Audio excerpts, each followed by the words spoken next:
O nosso texto base de hoje é Gênesis capítulo 4, versículos 17 a 26. Nós vamos ver, como nós já falamos, a origem das cidades e sua relação com o pecado e também o projeto redentor de Deus para a cidade. Portanto, vamos começar com a leitura deste texto, em que nós encontramos a primeira cidade. A primeira cidade se encontra exatamente no texto de Gênesis, capítulo 4, versículos 17 a 26. Vamos fazer a leitura. Os irmãos, com a Bíblia na mão, acompanhem a leitura da palavra do Senhor. E coabitou Caim com sua mulher. Ela concebeu e deu à luz a Enoque.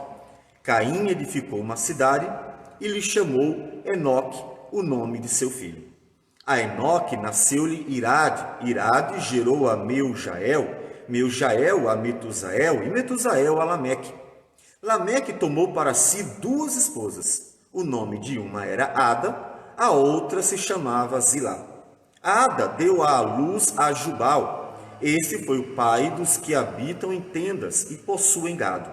O nome de seu irmão era Jubal. Este foi o pai de todos os que tocam harpa e flauta. Zilá, por sua vez, deu à luz a Tubal-Caim, artífice de todo instrumento cortante, de bronze e de ferro. A irmã de Tubal-Caim foi Naamá. E disse Lameque às suas esposas: Ada e Zilá, ouve-me. Vós, mulheres de Lameque, escutai o que passo a dizer-vos. Matei um homem porque ele me feriu, e um rapaz porque me pisou. 7 vezes se tomará vingança de Caim, de Lameque, porém, 70 vezes 7. Tornou Adão a coabitar com sua mulher, e ela deu à luz um filho, a quem pôs o nome de Sete, porque disse ela: Deus me concebeu outro descendente em lugar de Abel, que Caim matou. A Sete nasceu-lhe também um filho, ao qual pôs o nome de Enos. Daí se começou a invocar o nome do Senhor. Pois bem, o que acontece? Só para a gente situar um pouco o texto. Nós temos no capítulo 1 e 2 a criação. Capítulo 1, ele mostra a criação de todas as coisas de uma forma bem genérica, bem geral, certo? E no capítulo 2 há um foco no sexto dia. O sexto dia é contado no capítulo 2 a partir do versículo 4. E por isso temos a ênfase ali do homem e da família. É o sexto dia.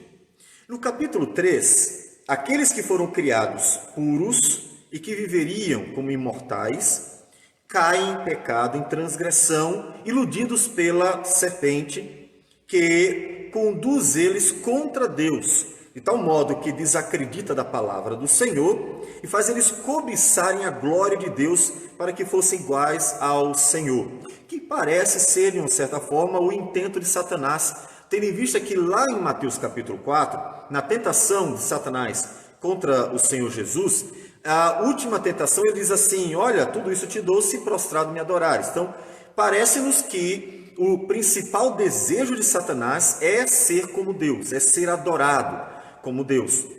É uma das razões, e considero que é justa, que se trata o texto de Isaías 14, quando fala para o rei da Babilônia, como sendo uma tipologia de Satanás, aquele que queria subir ao mais altos céus, né? Queria ser adorado como Deus. Isso é possível? Sim. Pensando tipologicamente, aquele texto pode ser uma referência não só ao rei da Babilônia, mas também a Satanás. Afinal, a tipologia é o principal recurso literário do Antigo Testamento para nos apontar a verdades superiores, verdades espirituais.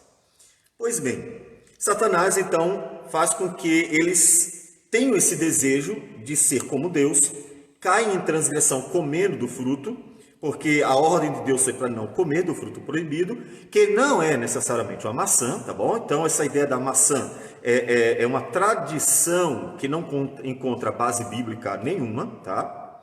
E Deus os expulsa do paraíso. Eles estavam no paraíso. E Deus expulsa eles do paraíso. Eles não merecem mais o paraíso, eles não podem mais ser imortais, porque inclusive o pecado junto à imortalidade não produz algo bom. A união de pecado com imortalidade produz desgraça, porque significaria um homem que não morre, mas ao mesmo tempo que só peca, só faz coisas erradas, ruins. Portanto, não teria um fim, né?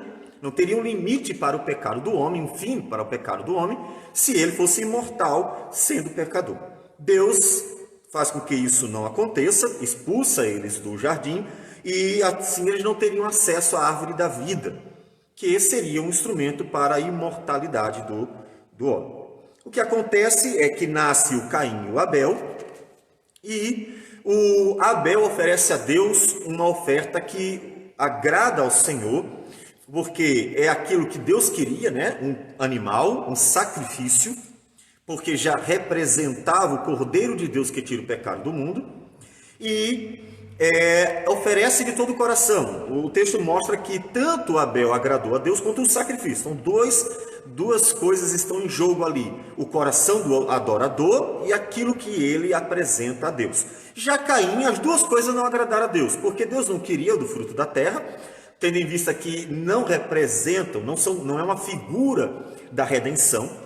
Mas também o coração de Caim não agradou, tanto que Caim logo fica irado quando Deus diz: olha, não gostei disso, não é desse jeito. E em vez de ele fazer o que é certo, Deus diz: se você fizer o que é certo, eu aceito. Se você, então, decidir seguir a maldade do seu coração, olha, o pecado jaz à sua porta, então tenha cuidado. Então, Caim, com inveja, raiva, uma série de sentimentos, com certeza ali, ele chama seu irmão para o campo e mata Abel, primeiro assassinato.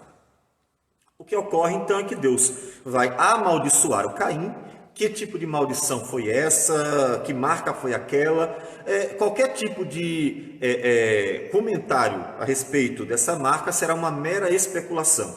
Tendo em vista que o nosso propósito é conhecer a Escritura e não especular sobre ela, nós não vamos entrar na questão. O fato é que Deus dá uma marca para ele, Deus amaldiçoa ele, ele vai viver errante, e muito semelhante à maldição da serpente, né?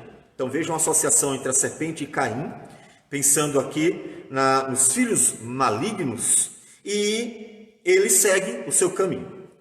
O que acontece é que, tendo Caim seguido o seu caminho, nós vamos encontrar agora a história de Caim. Curta, mas temos a história, um pouco da história de Caim. A primeira pergunta que deve surgir é: mas onde é que Caim encontrou aquela mulher? Só tem um homem e uma mulher, Adão e Eva, são os primeiros, a primeira família. Deles nascem todos os outros. Aquela tentativa de talvez preencher algumas lacunas aparentes que não são, sobre, por exemplo, a mulher de Caim, nasceram filhos antes. Tudo isso é mera especulação. Não tem como afirmar isso em hipótese alguma. Muito pelo contrário, é possível mostrar muito mais evidências de que Adão e Eva não tiveram filhos antes do que depois. Porque, inclusive, se vocês observarem no capítulo 3, Adão e Eva nem sabiam que estavam nus, o que provavelmente significa que eles nem sequer tinham desejo um pelo outro, porque não despertaram para isso, como uma criança. Vamos pensar num menininho e uma menininha que estão pelados. Eles são pecadores, mas eles ainda não têm o pecado, que é o potencial, desenvolvido. E eles se veem nus, mas não têm necessariamente um desejo de um pelo outro, sexo oposto.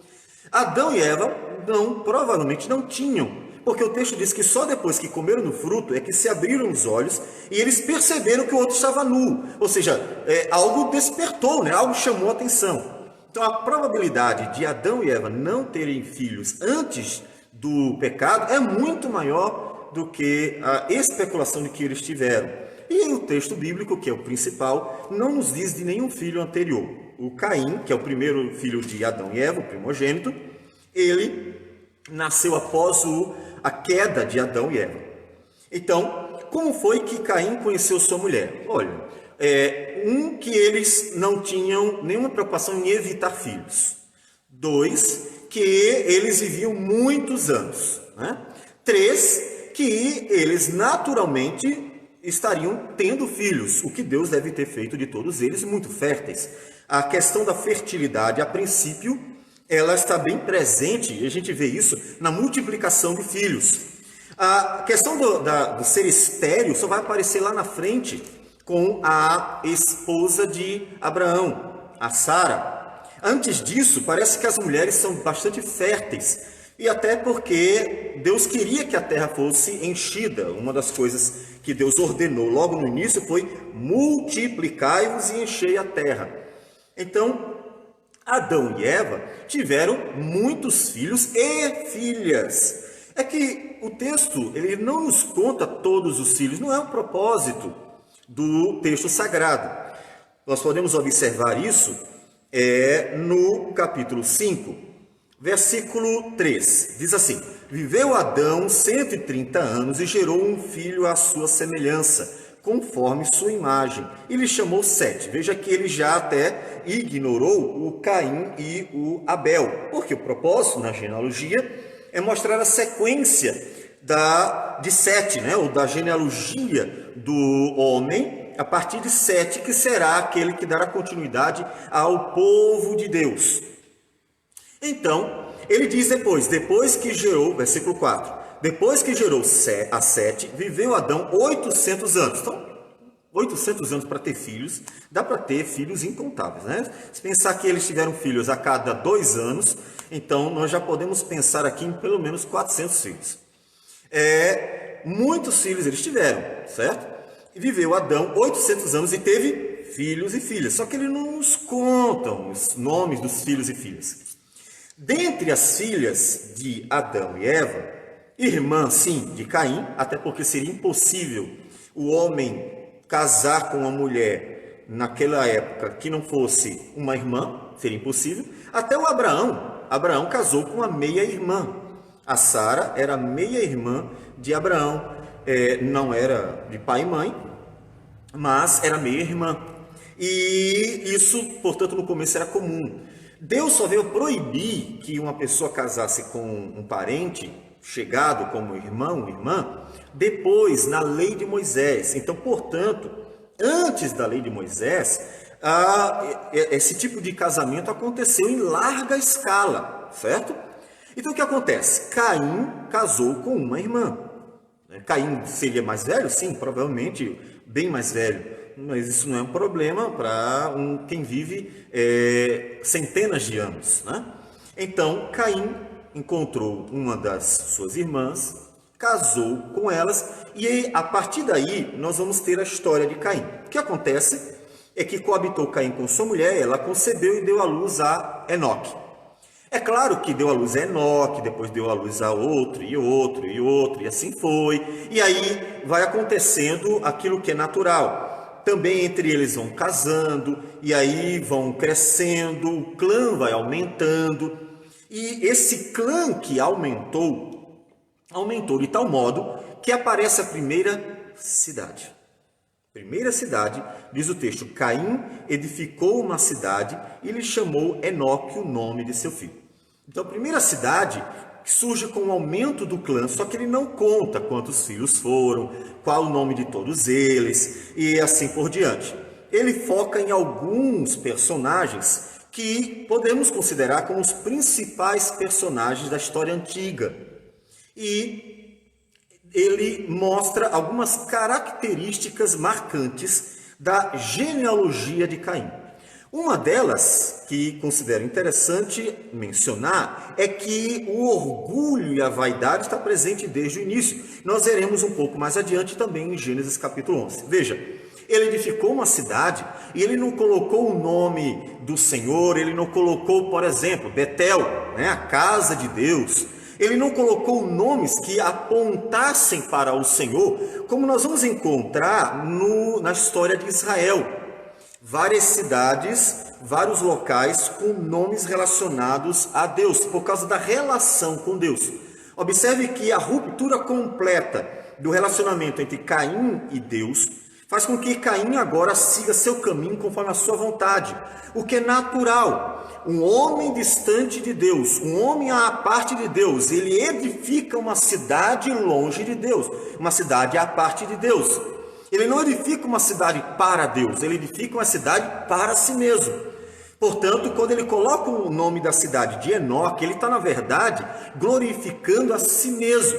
Na sua vaidade, ele está dando o nome de seu primogênito. Mas o que é o filho dele? Não é a imagem dele? Inclusive, no capítulo 5, vai ser mencionado que Adão, nós lemos, gerou um filho à sua imagem. O pai, quando ele gera um filho, ele fica orgulhoso. Ele fica orgulhoso porque ele olha para o filho e vê a si mesmo. Ele vê sua obra. Ele vê alguém que ele gerou. Não é nem aquele orgulho de um amor altruísta, de amor incondicional necessariamente. É muito mais um orgulho por si mesmo, porque foi ele quem gerou. Foi ele quem levou aquela criança a nascer, porque a semente é dele. Então, é a sua imagem. Portanto, ele olha e se orgulha de si mesmo. E foi o que aconteceu com Caim. Ele orgulhou-se de si mesmo e colocou o nome da cidade, o nome de seu filho, pelo orgulho que ele tinha de suas obras. Ele, que provavelmente pensou que seria alguém completamente infrutífero, vê alguns frutos. Seu filho é um fruto dele, é um filho à sua imagem. Vaidade. Veja, o pecado está presente no mundo. E cidades constituídas por homens que vivem à parte de Deus, naturalmente serão cidades que terão um fim em si mesmo, que alimentarão a vaidade e o orgulho por si mesmo. E é o que acontece. O nome da cidade não aponta para Deus, mas aponta para o seu filho, aponta para a sua própria obra, aponta para ele mesmo. Bom, e a descendência de Caim vai aumentando, como nós falamos, o clã vai aumentando. Senão não seria uma cidade, seria só uma família.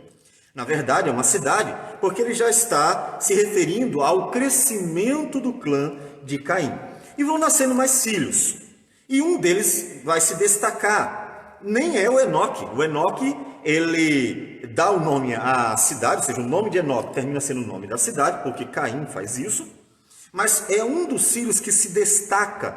Mas ele não se destaca por ter feito coisas boas. Ele se destaca por mostrar como o pecado vai deixando rapidamente marcas na construção daquela cidade.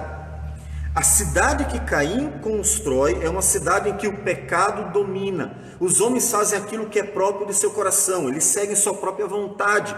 Deus não está presente. Eu creio que vocês perceberam que em nenhum momento é citado o nome do Senhor, em nenhum momento Deus é adorado, em nenhum momento aparece uma indicação de que eles buscavam a Deus, a cidade completamente hedonista. Uma cidade que tinha no prazer, que tinha na satisfação um fim para a sua vida, um fim em si mesmo. Uma cidade que vivia em função de si mesma para alcançar prazeres e deleites. E a gente vê isso nos versículos que se seguem. Versículo 19 diz que o Lameque, filho de Caim, ou um dos descendentes de Caim, toma 2 esposas para si. Veja que Deus havia dado para Adão apenas uma mulher. E assim seria. Esse foi o ensinamento de Deus, prático inclusive, porque o Caim sabia que o seu pai tinha uma esposa, todos sabiam. Esse ensinamento prático era bem conhecido de todos. Todavia, o pecado ele não se satisfaz com pouco. Na cidade, ele encontra um ambiente que é motivador para a multiplicação do pecado. E nós vamos ver isso melhor quando nós chegamos na Torre de Babel. O pecado é fomentado, ele é motivado dentro da cidade. E Lameque toma para si 2 esposas. Mais um problema. Temos o orgulho e a vaidade de Caim. Agora nós temos a lascívia de Lameque. Ele toma 2 esposas para si. E cada uma dessas esposas, ou seja, ele se torna poligâmico. E aí vejam outro problema que aparece dentro da cidade pagã. E dessas esposas vão ter filhos. Observe que todos esses filhos, eles se tornam capazes, se tornam pais de produtores de algo que traz benefício, conforto para a cidade. Ele diz que Ada deu à luz a Jabal, o pai dos que habitam em tendas e possuem gado. Então eles começam a se organizar eles começam a criar gados, veja, é diferente da caça, né? A caça, o homem tem que ir atrás do animal e passa dias, às vezes, para trazer todo aquele alimento para a família. Eles se desenvolveram, criaram técnicas, e uma delas foi criar o gado. Então, aqui surge a pecuária, né? Então, veja que eles estão preocupados com o conforto, eles estão preocupados com o que a gente chama de qualidade de vida. E os filhos de Caim é quem fazem isso. O outro, versículo 21, diz que o nome de seu irmão era Jubal, este foi o pai de todos os que tocam harpa e flauta, distração. Veja, a questão do alimento, o outro a questão da distração. Então, eles estão preocupados com a qualidade de vida. Em nenhum momento estão preocupados com Deus. Você percebe alguma semelhança com as nossas cidades? Onde as pessoas estão preocupadas com o trabalho porque elas querem qualidade de vida, elas querem ter coisas, elas querem ganhar porque elas querem ter conforto, elas querem crescer profissionalmente porque elas querem vaidade, alimentar a vaidade, elas querem adquirir aquilo que traz satisfação e prazer. Observe que na cidade de Caim é exatamente assim. Eles em nenhum momento se preocupam com a relação com Deus, mas eles desenvolvem todo tipo de técnica, de todo tipo de arte para conseguir satisfazer, preencher o coração que se apartou completamente de Deus. É assim a cidade longe do Senhor, é a cidade dos homens.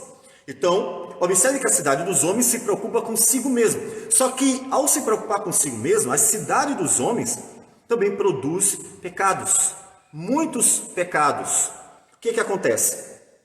Como nós já mencionamos, um dos pecados é a poligamia, a desestruturação da família. Agora nós temos duas mulheres com um só homem. Obviamente isso traz consequências emocionais para aquelas mulheres, traz implicações para a educação dos seus filhos, que já não tem um modelo que Deus deu, e a estrutura psíquica desses filhos então vai estar bagunçada, porque o modelo estrutural que Deus nos deu é um homem, uma mulher e seus filhos. Isso é bagunçado. Portanto, os filhos terão consequências, implicações por causa da desestruturação do modelo familiar. Duas mulheres que com certeza tiveram problemas, brigas e assim por diante. E até é interessante nós citarmos um exemplo aqui, porque o texto de Gênesis 4 nos conta como era a relação entre as duas esposas, a Ada e a Zilá. Mas nós temos lá na frente, no primeiro livro de Samuel, um breve relato da convivência de duas mulheres de um mesmo homem. E isso dá para mostrar mais ou menos como é que as mulheres se sentiam ao serem esposas de um só homem.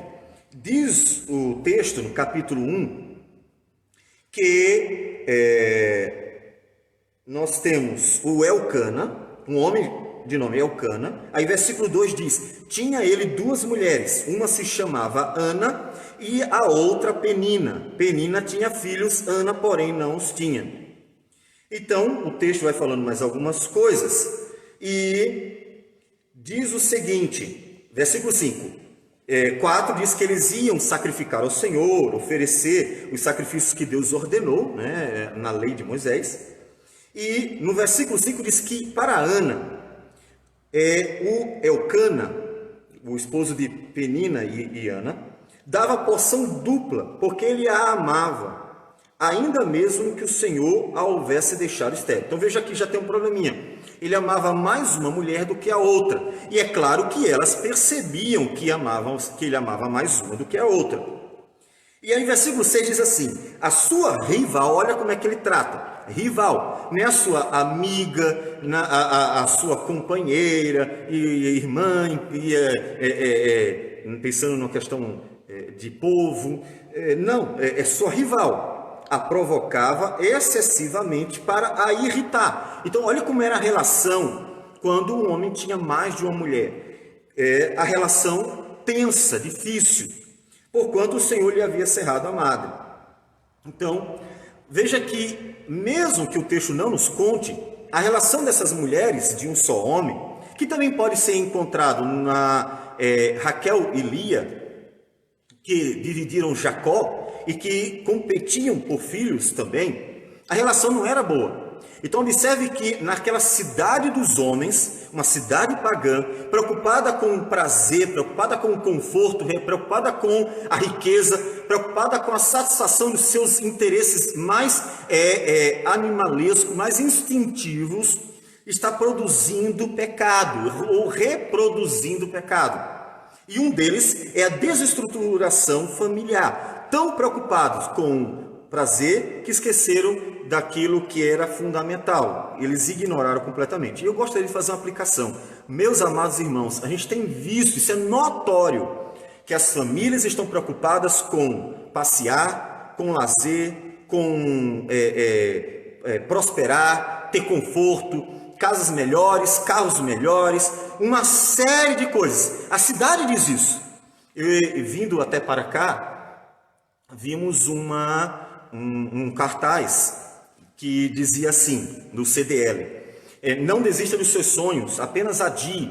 Ele está pensando na questão da pandemia. Você queria viajar, você queria comprar não sei o quê, e a pandemia atrapalhou. Não desista dos seus sonhos, planeje e adquira aquilo. Em outras palavras, gaste, faça a economia girar, como se o dinheiro fosse a razão da felicidade. O sonho de uma pessoa é comprar uma coisa, se limita a isso. Então, quão medíocre é a mentalidade dessa pessoa, a tal ponto de considerar que a aquisição de um bem é uma realização de um sonho. O sonho deveria ser algo muito mais significativo. Um bem que chega lá na frente e alguém rouba, chega lá na frente e destrói, há uma batida e acabou-se com tudo.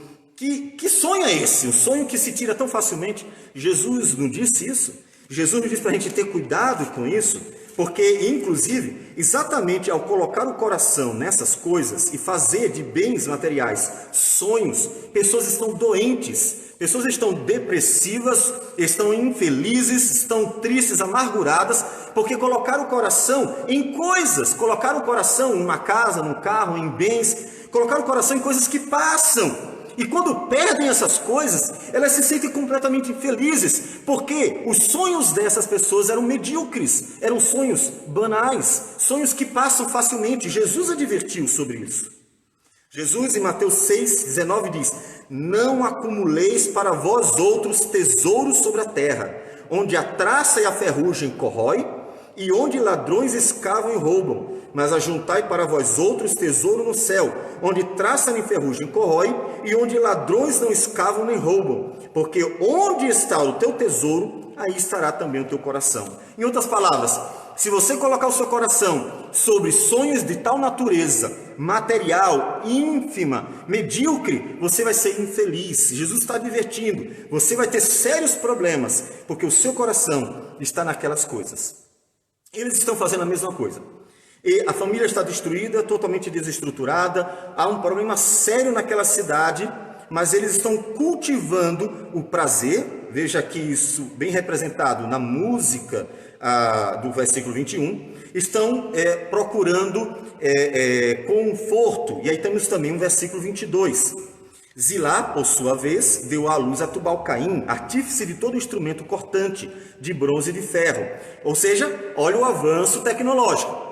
Rapidamente, e aí contrariando as teorias evolucionistas, naturalistas e essas coisas todas aí, que dizem que o homem teve uma idade da pedra, em que o homem passou milhares de anos morando em caverna e tal. O filho de Caim, já com sua descendência, desenvolveu várias técnicas muito cedo. Então, tenham cuidado com teorias que não tem provas disso, mas apenas alguns poucos aparentes indícios e ficam especulando em cima dessas coisas. Então, muito cedo, o homem desenvolveu, inclusive, a arte do bronze e do ferro, tá certo? Muito cedo mesmo. Então, não demorou milhares de anos, como se é dito, não. E esse desenvolvimento é para trazer conforto. É claro que entre você estar cortando com uma pedra e estar cortando com um metal, há uma diferença significativa. Entre você estar caçando e você estar cuidando dos animais e conseguindo o seu sustento dali, é uma diferença significativa e traz um conforto muito grande. Então, a cidade dos homens é uma cidade de conforto. A cidade dos homens é uma cidade de prosperidade, é uma cidade de conforto, é uma cidade de lazer, de prazer, de satisfação. É uma cidade em que o homem encontra nela aquilo que ele quer instintivamente, a satisfação do seu eu. É a cidade de Caim. Mas é uma cidade que, junto a tudo isso, produz pecado, pecado, pecado e pecado. Além da questão familiar, versículo 23 diz o seguinte: E disse Lameque às suas esposas: Ada e Zilá, ouve-me, vós mulheres de Lameque, escutai o que passo a dizer-vos. Vamos ver mais pecados. Olha o que Lameque diz porque fez. Matei um homem porque ele me feriu. Ele não é o primeiro assassino é Caim. Mas ele aparece como segundo assassino. Matei um homem porque ele me feriu. Então veja que há uma medida injusta aqui. A vingança, ela é sempre desmedida. Por isso Deus, inclusive, proibiu a vingança. A vingança, ela não produz a justiça de Deus.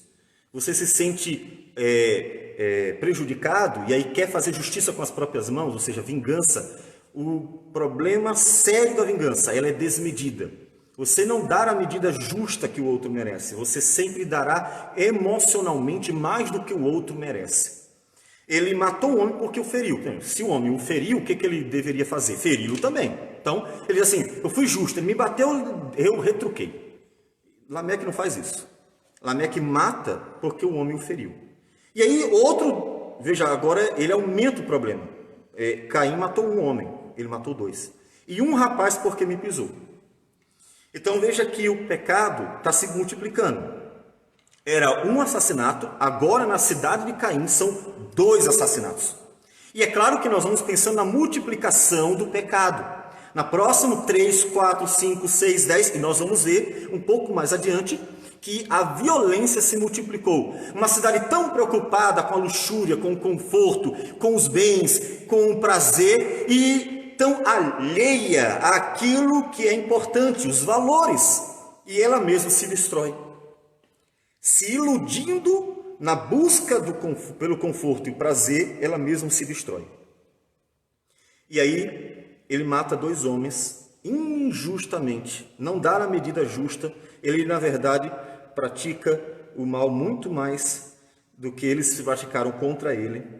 E diz que, além do assassinato, além do homicídio, a vingança de Lameque, ele arroga uma legislação em favor de si mesmo. Você acha ruim ter juízes que legislam em seu favor? Também tinha lá.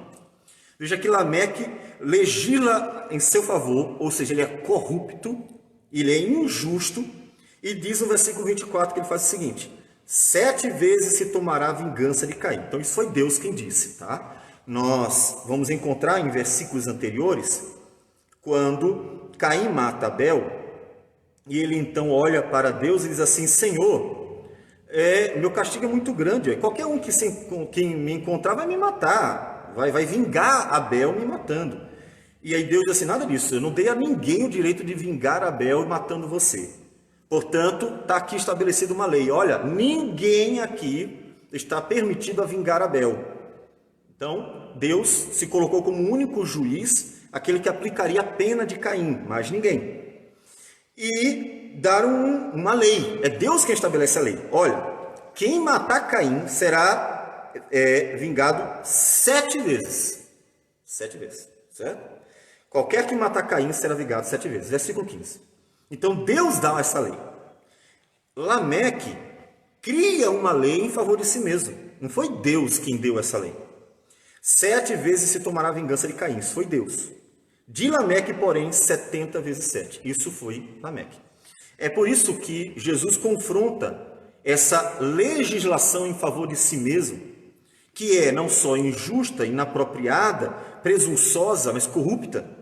E Jesus confronta aquele homem cheio de vingança, ensinando perdão. Lembra que Pedro chega para Jesus e pergunta: Senhor, até quantas vezes eu devo perdoar? Jesus diz: até 70 vezes 7.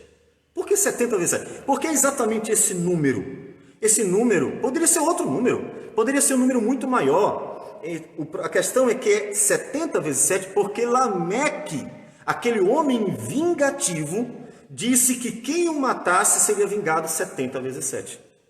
Então, quando Jesus diz o número, ele está indicando naturalmente o que aconteceu lá atrás, a vingança, a vingança. Então, em vez de ser como a cidade dos homens vingativa, em que os homens se vingam daqueles que fazem mal, em que os homens retribuem com vingança aqueles que fazem mal para eles, e a vingança é desmedida, como nós mostramos, um homem é morto só porque o feriu, o outro também porque o feriu, então é desmedida. Jesus ensina que na cidade de Deus não há vingança. E enquanto 70 vezes 7 se vinga na cidade dos homens, 70 vezes 7 se perdoa na cidade de Deus. Portanto, a relação do texto de Jesus com o texto da cidade de Caim, nós encontramos aqui. Então, o que nós encontramos aqui? Uma cidade constituída não na rocha, na palavra de Deus, mas uma cidade constituída conforme o coração dos homens. E essa cidade constituída conforme o coração dos homens é uma cidade em que o pecado se prolifera. Deixa eu perguntar para você, que cidade você está ajudando a constituir? Uma cidade avarenta? Uma cidade ambiciosa? Uma cidade mentirosa, corrupta, enganadora, que faz do outro uma utilidade para se beneficiar, que o comércio é avarento e vende só para lucrar, que não visa servir ao outro, em que as pessoas, elas usam e abusam umas das outras, porque o fim delas, o propósito da vida delas é o prazer, e tão somente o prazer, e assim por diante. Que cidade você está ajudando a construir? Caim constrói uma cidade de homens, uma cidade marcada profundamente por pecados.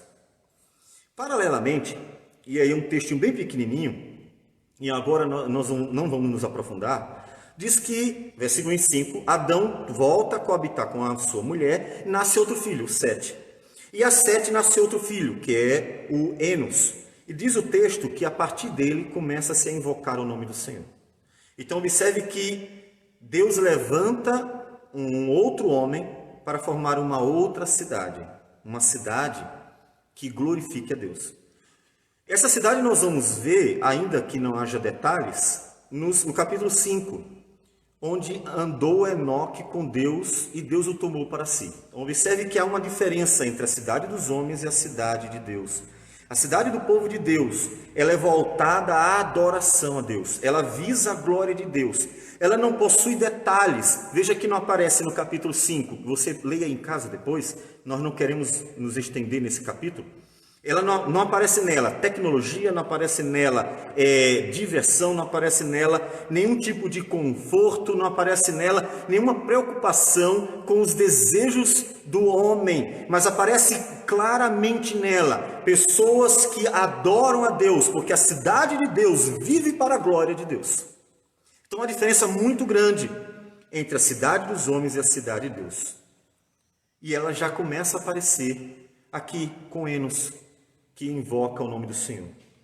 Nós, povo de Deus, somos como Enos, aqueles que constroem cidades que vivem para louvar a Deus. Tem que ser assim. Se você vive para apenas se satisfazer, você vive para trabalhar e ganhar dinheiro, você vive para alcançar coisas e ignora completamente a vida de adoração. Você troca o culto por um passeio, você troca o culto por mais dinheiro no bolso, você troca uma vida de meditação na palavra de Deus por um enriquecimento. Você está andando com Caim, você não está andando com Enos. Você está construindo uma cidade de Caim, você não está construindo uma cidade de Enos. Você não está construindo uma cidade que vive para adorar a Deus. Portanto, reveja suas prioridades. Reveja. Uma cidade que vive para si mesmo, se destrói. E vemos isso um pouco mais adiante. Capítulo 6, olha a consequência, veja que vai aumentando. A cidade vivendo para si mesmo vai crescendo em pecado. Capítulo 6, versículo 1 diz: como se foram multiplicando os homens na terra, e lhes nasceram filhas, vendo os filhos de Deus que as filhas dos homens eram formosas, tomaram para si mulheres as que entre todas mais lhe agradaram. Esquece a ideia de anjos. O texto não permite de forma alguma essa interpretação. Ela é baseada numa tradição judaica do livro de Enoque, foge completamente ao texto. Então, portanto, vamos ser bem objetivos. São homens pecadores que aqui são separados como povo de Deus e não povo de Deus. E o que acontece? Os homens começam a buscar para si filhas as mais formosas, as mulheres as mais formosas. Observe que o pecado de Caim se alastrou. Lameque tomou para si 2 esposas, agora nem sabemos mais quantas. Os homens estavam escolhendo as mulheres que queriam. As mulheres formosas eram escolhidas, tendo em vista que o homem é mais forte, tendo em vista que uma sociedade sem lei, uma sociedade sem regras, sem valores absolutos, deixa o homem fazer aquilo que ele quer. O que acontece é que cada homem estava escolhendo a mulher que queria. E elas obrigatoriamente iriam. E muitas delas, eu não vou dizer que todas, iam por prazer mesmo, porque o prazer era o fim da vida social, alcançar a satisfação. Então o homem já tinha 2, 3, 4, 5, 6, 10, isso aconteceu na história. Nós vamos encontrar lá na frente Salomão com 1000 mulheres. Então, está acontecendo aqui é que o pecado da cidade de Caim se alastrou. E é um alerta muito grande para o povo de Deus. É que a cidade dos homens, ela, de fato, é muito, muito contagiosa. Observe que os filhos de Deus se deixam levar pelas tentações da cidade dos homens. Nós vemos hoje, a cidade dos homens, ela é tentadora. Os outdoors têm mulheres nuas, os filmes têm mulheres nuas, em todos os lugares tem propostas indecentes, a ambição é alimentada constantemente, cresça, seja o melhor. As pessoas motivam umas às outras a quererem uma ser melhor do que a outra. Tudo isso é alimentado na cidade dos homens. E os filhos de Deus, se não tiverem cuidado, vão junto, e foi o que aconteceu. Observe que no capítulo 6 há uma unidade entre o povo de Deus e o mundo, e isso não dá certo. O que acontece? Apenas uma família se preserva íntegra. Noé e sua família. Noé, sua esposa, os seus filhos e a esposa de cada um deles. Então, observe que há uma contaminação, ficando evidente, mais uma vez, que não tem nada a ver com anjo, mas com homens. Porque se fossem anjos, então os filhos de Deus, que eram os descendentes de Sete, eles deveriam estar intactos. Só que o texto não diz isso. O texto diz que todos eles se perderam. O que acontece? Há uma corrupção generalizada. Uma corrupção generalizada. As famílias foram totalmente destruídas. A estrutura que Deus deu, familiar, foi destruída. E aí, versículo 11 do capítulo 6 diz: a terra estava corrompida à vista de Deus e cheia de violência. Então, o homem destrói a si mesmo. As cidades estavam terríveis, cheias de violência. A vida nas cidades já não era mais uma vida agradável, uma vida cheia de violência. O pecado se multiplicando. Na cidade dos homens, o pecado se multiplica. Deus traz o dilúvio, tudo recomeça, mas o pecado não cansa. E nós temos uma outra cidade que é construída, erguida. Capítulo 11 de Gênesis. Ora, em toda a terra havia apenas uma linguagem e uma só maneira de falar. Então havia apenas uma língua, tá? Não como hoje. Hoje nós temos muitas línguas, só havia uma língua. É como se todo mundo falasse português. Todo mundo falasse português, no mundo inteiro. Então diz o texto que sucedeu, versículo 2, que partindo eles do Oriente, deram com uma planície na terra de Sinar e habitaram ali. E disseram uns aos outros. Então os homens estavam unidos, todos falavam a mesma língua, eles andavam juntos, estavam unidos. Observe que a cidade sendo outra vez constituída. Então é da natureza do homem uma inclinação para construir cidades. Porque lá no início, quando Deus fez o homem, fez para ele se multiplicar e crescer. Então, está na natureza do homem formar cidades. Mais uma vai ser formada, mais uma cidade está sendo formada. Os homens estão unidos e dizem então uns para os outros: E disseram uns aos outros, versículo 3, vinde, façamos tijolos e queimemo-los bem. Os tijolos serviram-lhes de pedra e o betume de argamassa. Disseram, vinde, edifiquemos para nós uma cidade. Mais uma cidade. Aquela não deu certo. A cidade de Caim, que vivia para o pecado, para satisfazer a si mesmo, levou a humanidade à destruição. Conseguiu contaminar o povo de Deus e a tal ponto de ser necessário o juízo divino ser manifesto. Então a cidade dos homens caminha para a destruição. Aconteceu com a cidade de Caim. Aí outra vez os homens vão construir uma cidade. E essa cidade, ele diz, versículo 4, e uma torre cujo tope chegue até os céus. A ambição. Olha a ambição de Caim lá, a vaidade, o orgulho, a ambição. Vamos construir uma cidade e uma torre que chegue até os céus. A ambição. E olha, a ambição aparece na frase seguinte: e tornemos célebre o nosso nome. Orgulho, glória. Observe que o pecado do orgulho, do desejo de ser grande, de ser como Deus, de alcançar os céus, está presente desde o início.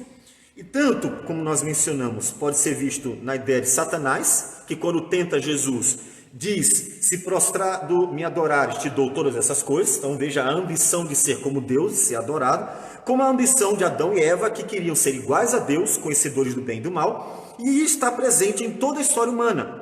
O orgulho é um pecado que traz diversos outros pecados. Um pecado base, digamos assim, dentro da relação de pecados, numa pirâmide, o pecado do orgulho. E eles querem que o nome dele seja célebre. E ele diz assim, para que não sejamos espalhados por toda a terra. Para que não sejamos espalhados por toda a terra, qual seria o sentido? Eu penso numa possibilidade, uma torre alta, não querem ser espalhados, estão tentando evitar um juízo de Deus de novo. Entendo que essa é uma possibilidade significativa. Eles que não acreditam na palavra de Deus, não confiam em Deus, que disse que não traria mais dilúvio, estão tentando se proteger de uma intervenção divina e fortalecer a sociedade para que não aconteça outra vez o que aconteceu no dilúvio. Deus trouxe um juízo e destruiu todos os homens e recomeçou tudo de novo. Não, vamos construir uma torre até o alto e vamos nos fortalecer. Eu penso que esse versículo anda muito junto de Salmo 2, né? Quando no Salmo, que nós também queremos mencionar como um importante testemunho de como a cidade dos homens, ela luta contra Deus, porque no Salmo 2 diz assim: por que se enfureceram os gentios e os povos imaginam coisas vãs? Os reis da terra se levantam e os príncipes conspiram contra o Senhor e contra o seu ungido, dizendo: rompamos os seus laços e sacudamos de nós as suas algemas. O que ele está dizendo? Nós não queremos Deus. O que ele está dizendo? Lutemos contra Deus. Não queremos o reinado de Deus. Não queremos submeter a Deus. Fujamos e sacudamos de nós o jugo de estar sendo obrigado a servir a Deus. Veja que anda muito próximo à ideia de Gênesis 11, capítulo 4. Parece que eles estão criando uma fortaleza para que eles consigam lutar contra Deus e não terem a intervenção eficaz de Deus. Eles querem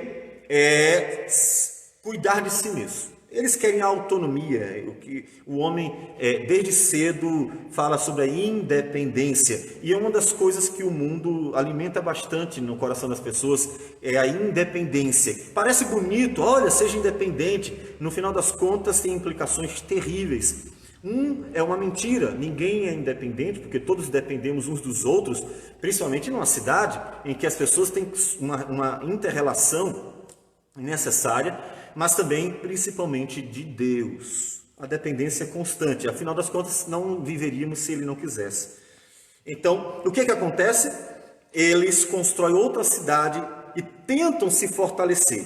Eles têm uma só linguagem.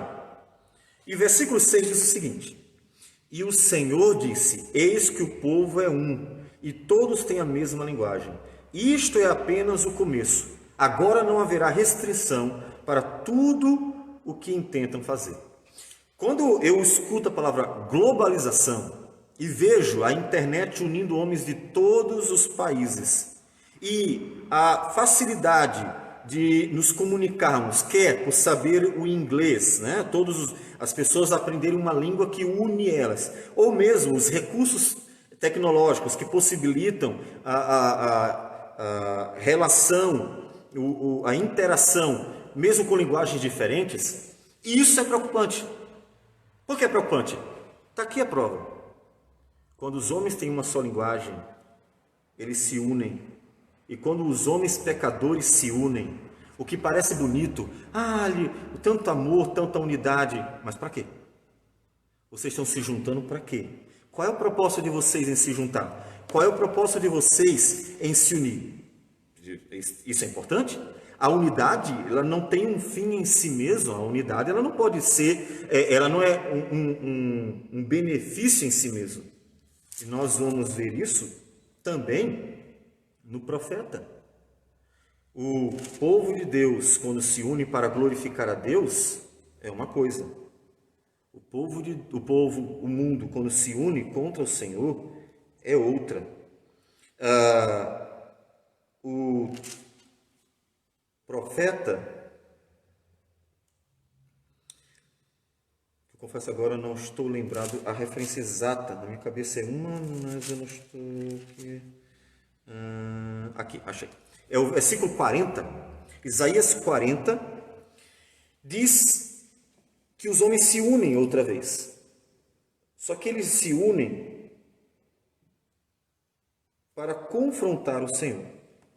Diz assim o texto.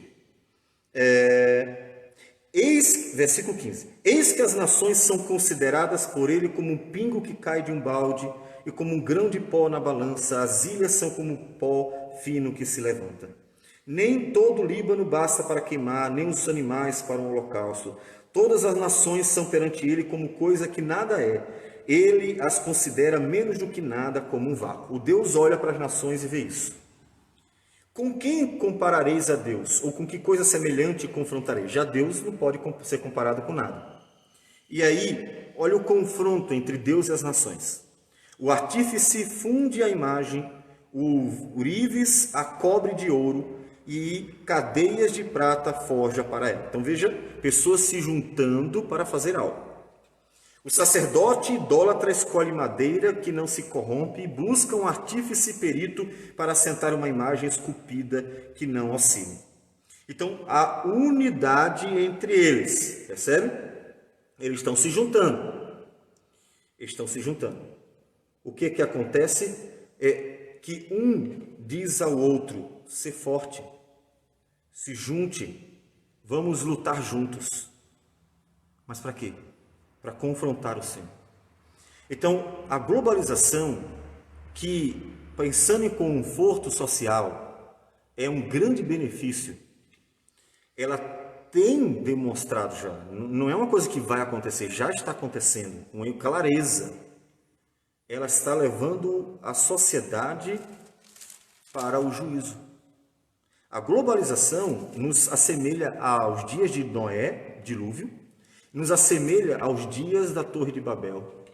A globalização une os homens com o intento leviano deles, fazendo com que o pecado se prolifere com uma velocidade muito maior do que se os homens estivessem isolados, estivessem vivendo em pequenas cidades, com linguagem diferente. Portanto, uma só linguagem, por causa do pecado, traz grandes prejuízos. O problema é o pecado. A unidade é algo bom? É. Mas a unidade, ela não tem um fim em si mesma. Ela visa a glória de Deus. Portanto, a unidade, ela só é uma bênção quando ela serve aos propósitos do Senhor. A unidade só é uma bênção quando ela serve para glorificar a Deus, não de outro jeito. O que acontece na Torre de Babel é que a unidade dos homens leva com que eles lutem contra Deus. Acontece mesmo no Salmo 2. Os gentios se voltam contra Deus para tentar viver uma vida à parte dele, uma vida à sua maneira, onde Deus não se meta na vida do ser humano. Não é assim que acontece nas cidades. As cidades, elas vivem como se Deus não existisse e não querem saber se Deus existe ou não existe. Elas querem viver para si mesmas. As pessoas odeiam quem se mete na vida delas, dizendo está errado. Por isso que o pastor é odiado até entre cristãos, quando ele é metido, como eu, né? Quando ele é metido e está dizendo assim, não é assim, não é assim, não é assim, não é assim, ele é odiado, porque as pessoas querem viver do seu jeito. Então, quando alguém se mete e diz está errado, ela ganha inimigos. Porque os homens não querem que alguém dite as regras.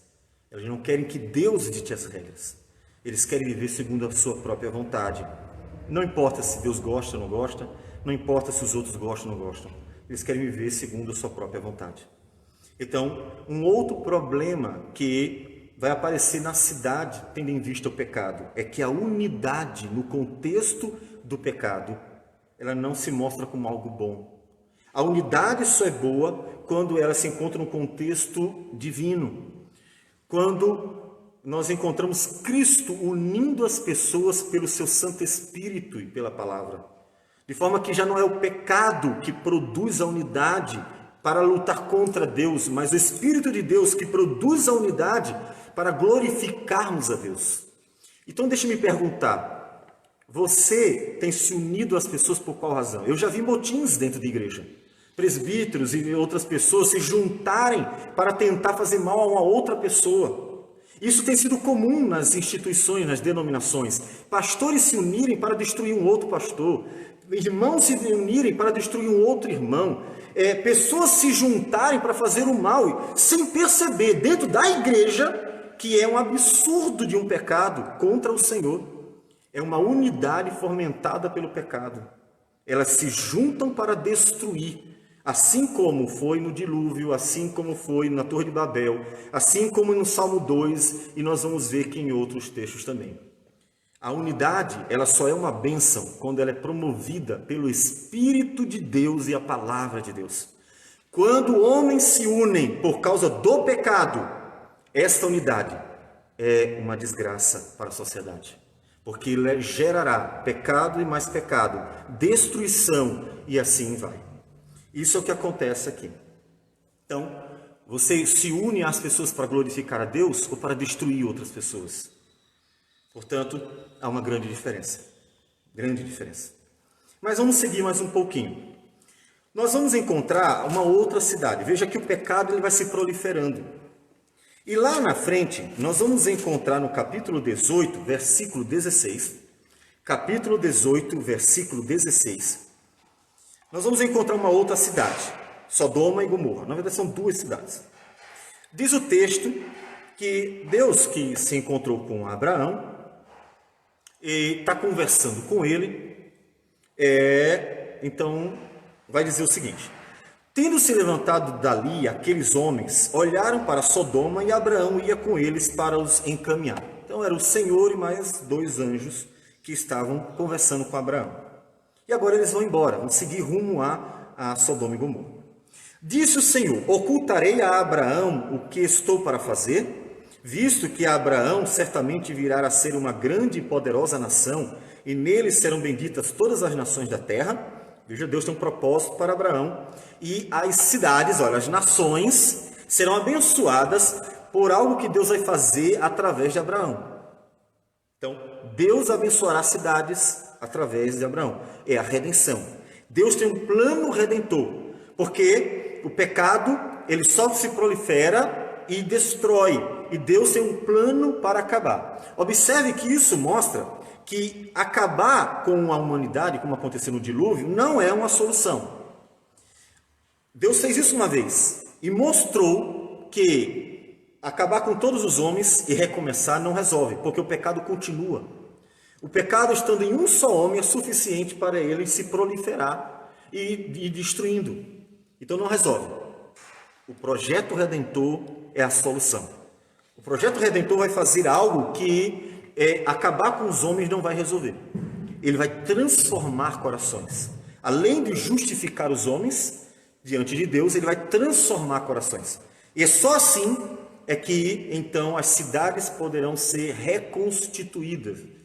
Cidades para a glória de Deus. E o que acontece? Continuando, ele diz, porque eu o escolhi, falando de Abraão, para que ordene a seus filhos e a sua casa depois dele, a fim de que guardem o caminho do Senhor e pratiquem a justiça e o juízo, para que o Senhor faça vir sobre Abraão o que tem falado a seu respeito. Então veja que Deus quer uma cidade divina, uma cidade que seja bênção, uma cidade onde tem justiça e juízo. Abraão deveria se multiplicar, educar seus filhos no caminho do Senhor e formar cidades que vivessem para a glória de Deus, à semelhança do Enos e a sua descendência, que estavam adorando ao Senhor, até que se deixaram contaminar pelas filhas dos homens. E Deus quer então uma cidade para a glória dele. O que Jesus disse? Vós sois o sal da terra, a luz do mundo. Então Deus, por meio de seu povo, constrói cidades para a sua glória. Cidades que vivam para o louvor da glória de Deus. Continuando. Disse mais o Senhor, com efeito, o clamor de Sodoma e Gomorra tem se multiplicado, e o seu pecado tem se agravado muito. Veja, 2 cidades cheias de pecado. Novamente, mais cidades cheias de pecados. O que acontece? Essas cidades cheias de pecado, e o pecado dessas cidades pode ser visto no capítulo 19, versículo 4 e 5, que nos conta a reação dos homens da cidade em relação aos hóspedes de Ló. Diz assim, mas antes que se deitassem os homens daquela cidade, cercaram a casa os homens de Sodoma, tanto os moços como os velhos, sim, todos o povo de todos os lados, e chamaram por Ló e lhe disseram, onde estão os homens que à noitinha entraram em tua casa? Traze-os fora e a nós para que abusemos deles. Então veja como aquela cidade tinha se multiplicado no pecado da sensualidade. A questão sexual tinha sido de tal modo pervertida, é o homossexualismo, que é uma perversão sexual. Ele se multiplicou de tal modo que, sem saberem que eram anjos que estavam hospedados na casa de Ló, mas eles viram 2 homens. Os homens, todos os homens da cidade de Sodoma e Gomorra foram à casa de Ló para que ele desse aqueles homens para serem abusados por eles. Veja a perversão a que ponto chegou. Começou com Lameque, que desestruturou a família, tomando para si 2 esposas. Dali, os homens começaram a ter quantas esposas quisessem. E depois disso, nós encontramos um aumento dessa perversão. Agora não mais a poligamia, mas o homossexualismo. A poligamia é já uma perversão da sexualidade. O homossexualismo é uma perversão pior ainda. Então, a cidade estava completamente contaminada. Por isso que o clamor de Sodoma e Gomorra tem se multiplicado. Então, a cidade estava completamente pervertida. E isso chegou a Deus. Todavia, olha que coisa interessante, veja o papel do povo de Deus dentro das cidades. Vamos voltar um pouquinho para o capítulo 18, agora, versículo 24 e 25. Na conversa de Deus com Abraão, Abraão diz para Deus assim, se houver, porventura, 50 justos na cidade, destruirás ainda assim e não pouparás o lugar por amor dos 50 justos que nela se encontram? Longe de ti o fazeres tal coisa, matares o justo com o ímpio, como se o justo fosse igual ao ímpio. Longe de ti, não fará justiça o juiz de toda a terra? Abraão coloca diante de Deus, por conhecer a natureza de Deus, atributos de Deus, a justiça, um dos atributos. E diz, Senhor, mas se tiver 50 justos em Sodoma e Gomorra, o Senhor ainda vai destruir? Mas se o Senhor destruir Sodoma e Gomorra e tiverem 50 justos, o Senhor vai destruir todos, o justo e o ímpio. Mas o Senhor não vai fazer distinção? Longe de ti, Senhor, de destruir o justo com o ímpio. Então, por conhecer atributos de Deus, por conhecer o caráter de Deus, Abraão intercede pelos justos, pensando no próprio Ló, que era seu sobrinho, e que ele sabia que era um homem justo, para que Deus não destruísse a cidade por amor aos justos. Então veja que o povo de Deus ele está no meio como sal da terra e luz do mundo. Os justos, eles são instrumentos para preservar, o que nos deixa muito, muito abismados em nosso país, que diz ter mais de 40 milhões de cristãos, e o nosso país ainda ser conhecido como o país mais corrupto do mundo. Isso deveria nos envergonhar profundamente. As denominações estão cheias de corrupção. Conversando com um irmão que já teve uma íntima relação com pessoas da política e que eram cristãs, pastores por sinal, a corrupção que a gente teve conhecimento é tão absurda que, sinceramente, eu não teria suportado, teria denunciado todos eles. O que é que acontece? Nós nos acostumamos tanto com a corrupção que parece que a única diferença é para quem ela se dirige. Você pega uma bancada evangélica e aí consegue de forma corrupta dinheiro para a igreja, consegue de forma corrupta um terreno para a igreja, consegue de forma corrupta benefícios para algumas pessoas. Só porque elas são cristãs, então parece que eles estão fazendo a obra de Deus, ou parece que o erro não tem problema. As denominações estão cheias de corrupção, cheias. Politicagem, corrupção de todas as naturezas, pessoas querem perseguir outras, prejudicar. Um amigo pastor, uma vez, triste inclusive, contando como presbíteros da igreja estavam perseguindo ele, porque eles eram empresários, e ele precisou dizer que o que eles estavam fazendo no comércio era desonesto. Eles estavam cometendo uma série de crimes relacionados, obviamente, ao comércio. Uma série de erros estavam sendo cometidos, e ele disse, não pode ser assim, vocês estão errados. E eles passaram a perseguir em vez de corrigir, e maltratar a esposa, os filhos, começaram a perseguir dentro de uma denominação. E eles estavam agindo levianamente por causa que foram abordados pelo pastor. Portanto, é uma vergonha para a nossa nação que tenhamos tanta gente corrupta, tendo mais de 40 milhões de pessoas se dizendo cristãs. É um absurdo. Abraão está dizendo, Senhor, o Senhor vai destruir o justo com o ímpio? Não, o Senhor não vai, o Senhor é justo. Então, a gente precisa ter justos dentro de cidades ímpias. Porque se a gente tiver só gente injusta dentro de cidades ímpias, se nós não tivermos mais um povo que é sal da terra e luz do mundo, não tem outra saída. A destruição é o único caminho.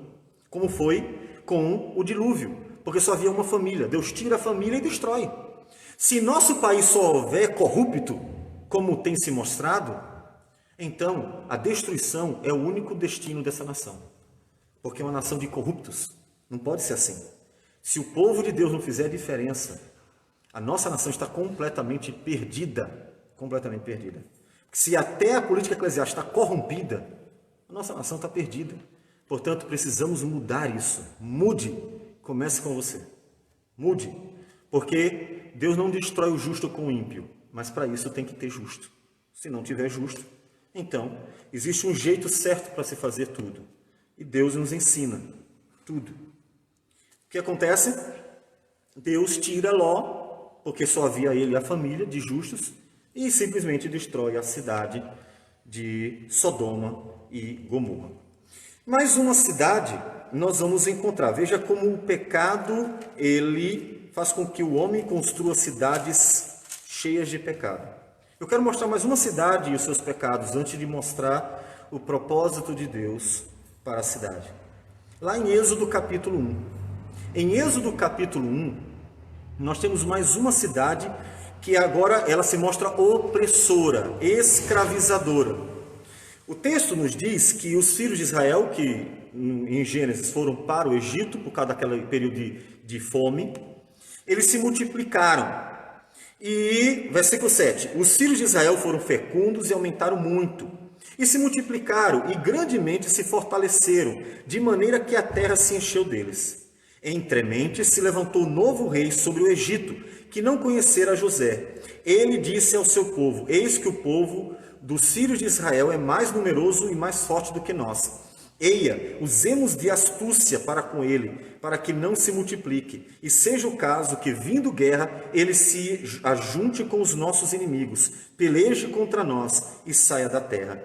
E os egípcios puseram sobre eles feitores de obras para os afligirem com suas cargas. E os israelitas edificaram a Faraó as cidades celeiros Pitom e Ramassés. Mas, quanto mais os afligiam, tanto mais se multiplicavam, e tanto mais se espalhavam, de maneira que se inquietavam por causa dos filhos de Israel. Então os egípcios, com tirania, faziam servir os filhos de Israel, e lhes fizeram amargar a vida, com dura servidão, em barro e em tijolos, e com todo o trabalho no campo, com todo o serviço em que na tirania os serviam. Observe que o pecado, ele faz com que o homem construa cidades cheias de pecado. E um dos pecados, veja, que é a opressão. Cidades opressoras, que oprimem os pobres, que oprimem o povo de Deus. Uma cidade que tenta se prevalecer sobre o menor. Essa é a cidade do Egito, uma cidade opressora. Isso acontece nas cidades de nossos dias. Os mais ricos querem oprimir os mais pobres, os grandes aos seus olhos querem oprimir os pequenos, e até às vezes dentro das igrejas não são poucos os testemunhos de pastores oprimindo membros de igrejas, não são poucos os testemunhos de pessoas tentando conseguir prejudicar alguém pela opressão, e nós mesmos já vimos isso acontecer. Opressão, a cidade dos homens é opressora, mas enquanto a cidade dos homens tenta oprimir, Deus vai dando graça e o povo de Deus vai se proliferando. Observe que temos 2000 anos de história da igreja cristã, e por mais opressão que tenha vindo sobre os filhos de Deus, eles só crescem, só se multiplicam. Por quê? Porque Deus está com eles. Então, a cidade dos homens, ela é uma cidade opressora. E a cidade, obviamente, que o povo de Deus edifica, não deve ser assim. O que acontece? Vimos uma série de cidades, e todas elas marcadas pelo pecado. Portanto, o pecado só faz com que o homem construa cidades levianas, corruptas, opressoras, cheias de pecado. O pecado faz com que o homem desenvolva pecado. Tudo que pode acontecer é isso. Veja que Deus, todavia, quer cidades, mas cidades para a sua glória. O que ele fez? Deus escolheu um povo para construir cidades diferentes. E eu quero ler um texto que mostra isso. Mateus 23, versículo 37 a 39. Jesus mostra que quando Deus escolheu Israel, deu a Israel uma missão de construir cidades para a glória dele, em que Deus fosse o centro, tanto que Jerusalém era o centro do povo, e o templo estava no centro de Jerusalém, onde a vida de Israel deveria viver em torno de Deus, para a glória de Deus. Todavia, enquanto o Espírito de Deus e a palavra de Deus não transformam o coração, nem mesmo o povo de Israel conseguiu construir uma cidade para a glória de Deus. Jesus se volta para o povo de Jerusalém dizendo, Mateus 23, versículo 37. Jerusalém, Jerusalém, que matas os profetas e apedrejas os que te foram enviados. Quantas vezes quis eu reunir os teus filhos como a galinha ajunta aos seus pintinhos debaixo das asas, e vós não o quisestes. Eis que a vossa casa vos ficará deserta. Declaro-vos, pois, que desde agora já não me vereis, até que venhais a dizer, bendito o que vem em nome do Senhor. Veja que Jesus diz que Jerusalém deveria ser uma cidade para a glória de Deus. Ele quis isso. Ele quis reunir o povo dele. A cidade deveria ser uma cidade modelo. Uma cidade que todas as nações olhassem como uma cidade modelo. Em Jerusalém deveria haver justiça, integridade, pureza, dedicação a Deus, vida de adoração, unidade promovida pelo Espírito de Deus. Deveria haver uma série de virtudes que glorificasse a Deus perante o mundo. Mas mesmo Jerusalém sendo uma cidade do povo de Israel, o povo de Deus, foi uma cidade que maltratou e matou os profetas porque rejeitava a palavra de Deus. Então, nem mesmo o povo de Deus conseguiu constituir uma cidade para Deus. Por quê? Porque para constituir ou construir uma cidade para Deus, é preciso que o coração do homem, primeiro, seja transformado por Deus. Veja que a base precisa ser mudada para que todo edifício possa ser bem construído. O homem precisa ser conduzido por Deus para que tudo que ele fizer faça para a glória de Deus. Por isso que somente a palavra de Deus e o Espírito do Senhor pode construir cidades que glorifiquem a Deus. Não se trata de uma melhor economia, não se trata de uma estrutura complexa, bonita e bem organizada, se trata de corações transformados. Pessoas com toda uma estrutura muito bem elaborada, mas com corações corruptos, gerarão cidades corruptas. Não tem outro jeito. Para que Deus tenha a cidade que glorifique seu nome, é preciso que os homens dessa cidade vivam para a glória do Senhor. E isso só vai acontecer uma vez. E para sempre, obviamente. É em Apocalipse capítulo 21. Observe que, contrastando com tudo que tem antes, inclusive com Jerusalém, o Apocalipse 21 nos mostra que depois que o plano redentor é consumado, finalmente, a cidade que glorifica a Deus é constituída. O capítulo 21 de Apocalipse diz: Vi novo céu e a nova terra, pois o primeiro céu e a primeira terra passaram, e o mar já não existe. O mar, que aqui representa o mal, e a gente não gostaria de detalhar sobre o assunto. Vi também a cidade santa, aquela cidade que deveria ser santa, Jerusalém, não se mostrou santa por ser uma cidade de homens pecadores. E por mais que fossem homens religiosos, eram homens pecadores. E se deixaram levar pela corrupção de seu coração, constituindo uma cidade também pecadora. Mas, com um plano redentor, homens transformados, surge uma cidade santa, a Nova Jerusalém, que descia do céu da parte de Deus, ataviada como noiva adornada para o seu esposo. Então ouvi grande voz vinda do trono, dizendo: Veja, há um rei nessa cidade. E este rei é Deus, não homens corruptos. Este rei é Deus. Eis o tabernáculo de Deus com os homens. Deus habitará com eles. Eles serão povos de Deus e Deus mesmo estará com eles. Veja, essa cidade viverá e existirá para a glória de Deus, não para satisfazer os seus desejos, suas necessidades, para divertir o coração dos homens ou mesmo trazer conforto para eles, mas para Deus. Deus estará no meio dela, Deus habitará com ela. Aí sim, a felicidade será plena nessa cidade, e lhes enxugará dos olhos toda lágrima. A morte já não existirá. Já não haverá luto, nem pranto, nem dor, porque as primeiras coisas passaram. Então, a cidade de Deus, ela é formada por homens de Deus, transformados pelo poder de Deus, pela palavra de Deus. Você quer contribuir com a constituição de cidades que glorifiquem a Deus, é preciso que o seu coração seja transformado. O que as pessoas precisam é do Evangelho. Ele é a base de uma nação que constrói cidades para glorificar a Deus. É a base. Por isso que a esperança do cristão para uma nação bem governada não se encontra nas estratégias e estruturas que são apresentadas, mas no Evangelho.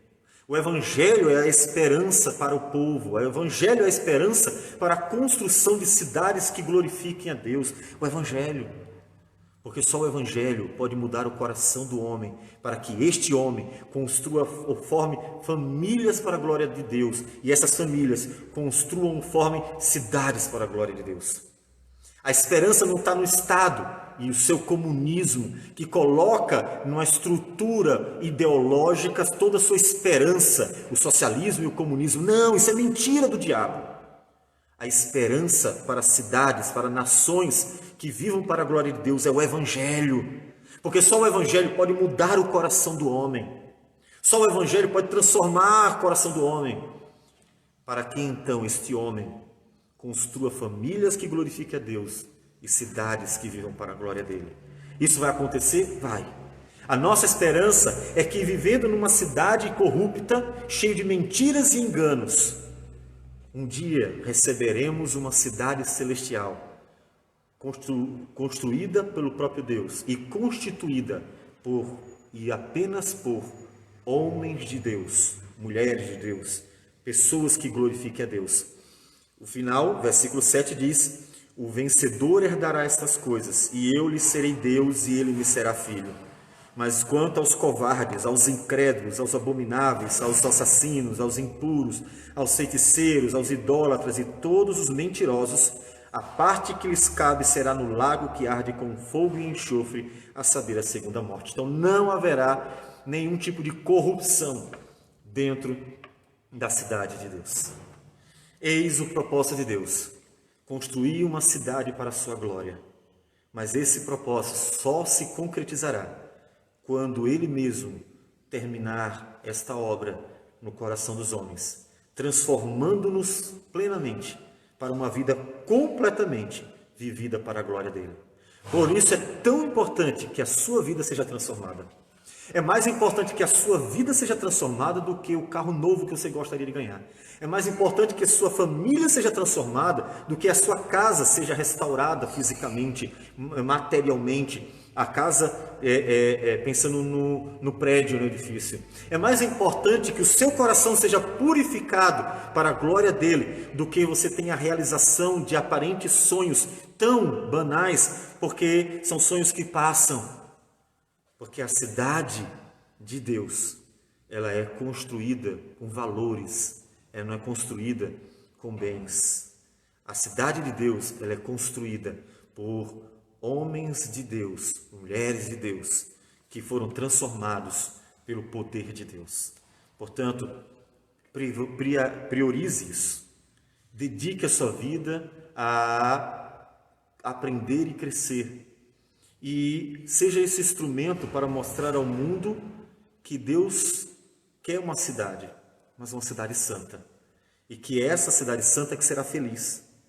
Não essa cidade dos homens que caminha para a destruição, que parece feliz, que tem uma aparência de felicidade porque acha que tem tudo, mas que caminha para a destruição.